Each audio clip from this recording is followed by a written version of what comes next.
Welcome back to the Real News Network. I'm Sharmini Pires coming to you from Baltimore. I'm in conversation with two economists thinking about green economy. Joining us from New York is Chris Williams. He is a longtime environmental activist, professor of physics and chemistry at Pace University. He is the author of Ecology and Socialism: Solutions to Capitalist Ecological Crises.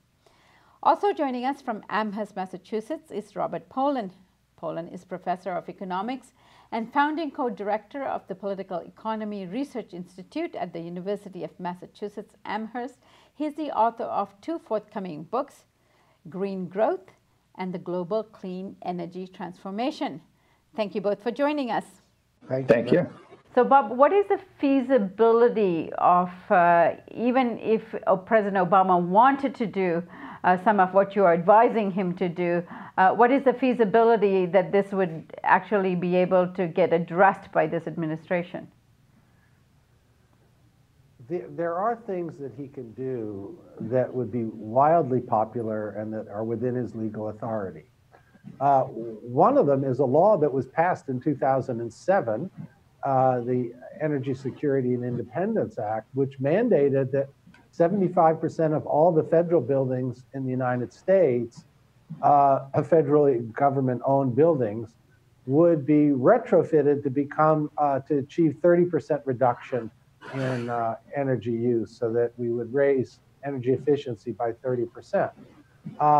And that law was signed by President George W. Bush. So it is bipartisan. And it also mandated that the law was supposed to, all the buildings were supposed to have been retrofitted by 2015. Well, we're already in 2015. So we've got 11 and a half months to go. As it happens, it's maybe less than 0.5% of all the buildings have been retrofitted. Even with that tiny proportion, the government itself reports that it's saving taxpayers about $800 million a year, even with that. So why not just make a big deal out of that and say, I'm going to save the taxpayers money and just do that? He can do that. As Chris said, a second thing he can do, it's already a matter of law that controlling CO2 emissions from power plants is within the purview of the government. So proceed with that. And so start cutting the power plant emissions by serious numbers. In absolute terms, 3% a year. If you do that over 20 years, you're going to make a lot of progress. So that is, Obama has talked vaguely in those terms, but he has to insist on it and proceed, and he will be supported. As Chris also said, renewable energy as a substitute is at cost parity in a lot of areas. In Germany, in a lot of Western Europe, they are running their economies at very high efficiency levels and increasing their use of renewables. So Obama has talked about those things, but in his remaining 2 years, he has to push relentlessly on them, and he will be wildly supported if he does so. Right. And one of the other points that he made is that the Pentagon actually considers climate change a great national security threat. What did he mean by that, Chris? Well, he means that the Pentagon uses more oil than pretty much anybody else on the planet. And so they have a direct interest in making sure they can get it. It's impossible to explain the invasion of Iraq in 2003 without talking about where oil happens to be located.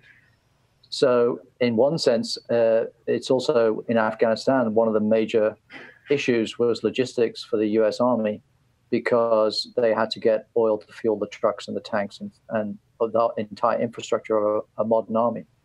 So the Pentagon is very much concerned with this question. They've produced a number of heavy-duty reports saying that climate change is a threat to not just the war machine of the United States, but its ability to operate in the future. It causes instability around the world, geopolitical problems that we can see repeated over and over again in many different areas. And obviously, the Pentagon is committed to continuing to exist and expand. One of its biggest problems, which is not talked about that much, but affects the Navy, is where do you think their bases are? obviously they're on the coastline. And one of their biggest bases is in North Carolina, which is sinking into the waters because the waters are rising along the East Coast faster than they are in other areas of the world. So they're already talking about what are they going to do with naval bases that end up underwater. So this is a threat multiplier in the language of the Pentagon on many, many different levels. It affects their ability to wage war across the world. It affects their ability to have bases next to coastlines because the coastlines are disappearing below the waves. And it affects their ability to control and establish forward operating bases anywhere in the world that they want to as social disintegration due to inequality, poverty, and the migrations that will occur as climate change worsens. So the Pentagon is analyzing this and taking climate change extremely seriously, and what is why it has all kinds of programs in place demanding more money so that they can the war machine of the US can continue to operate on every continent in the world. So Obama threw it in there because he probably assumes that talking about climate change in the context of waging war will get Republicans on his side, and therefore he can do something on climate change.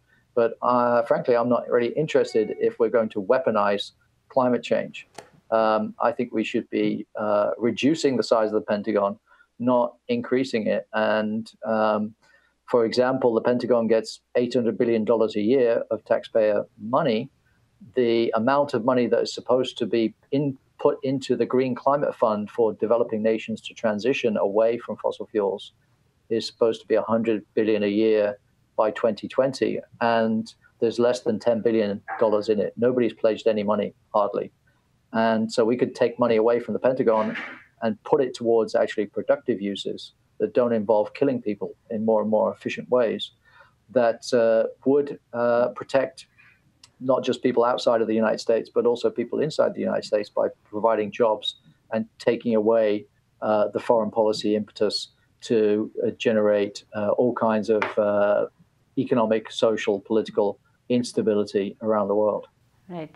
And Chris, as you said, the military is one of the greatest consumers of fossil fuel, therefore one of the greatest emitters of CO2 as well. Bob, do you want to jump in and your comments on the continuing increases of the Pentagon budget versus the kind of budget allocations we need in terms of green jobs? Well, the Pentagon is the biggest consumer of energy as an entity in the world. So as Chris accurately said, the Pentagon is the biggest consumer of fossil fuel energy. The Pentagon has said that within 10 years, they're going to use 25% of their energy from renewable sources. They need to stick to that and increase it.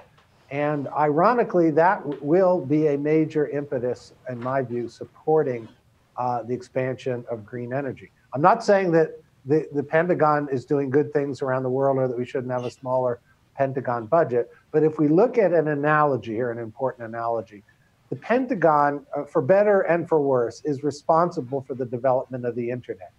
The Pentagon nurtured the technology and the process of commercialization.